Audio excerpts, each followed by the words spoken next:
in people's lives, there's only maybe a half dozen, 7, 8 categories that really matter. Most people, they major in minor things. They focus on stuff that doesn't matter. They know more about this celebrity going in and out of rehab than they do about their own personal development.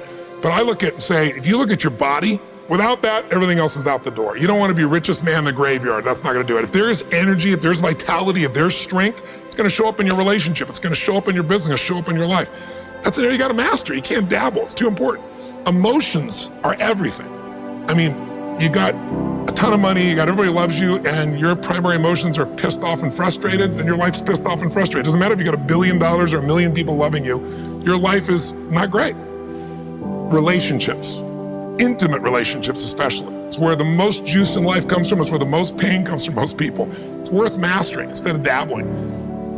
Really looking at what are you going to do with your time and mastering your time. Instead of having a checklist, you cross it all off. You can mistake movement for achievement. I want to squeeze out of that time what matters, that creates value for me and for everyone I care about and love.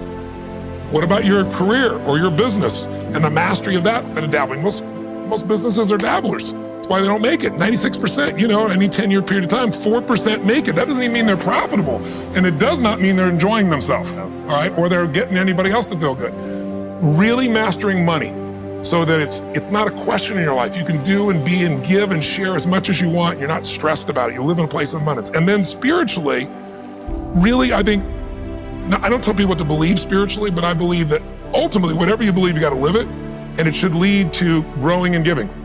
If you're growing, you feel alive. If you're giving, you feel 10 times more alive. And I think if someone can celebrate and give, then that's spiritual state. So to me, those are the areas I look at mastering. Business for sure, but it's the areas of life that matter most. And most of where we spend our time doesn't make people feel fulfilled. That's why the average person is not fit and healthy. The average person is not in a relationship where they have tremendous passion.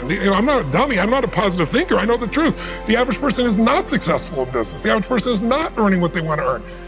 But you know what? Very few people have those things, but a few do. A few are happy, fulfilled, spiritually alive, financially strong, their business is growing, they have passionate love affairs, and I'm obsessed with finding the few who do and find out what they do different and teaching to everybody.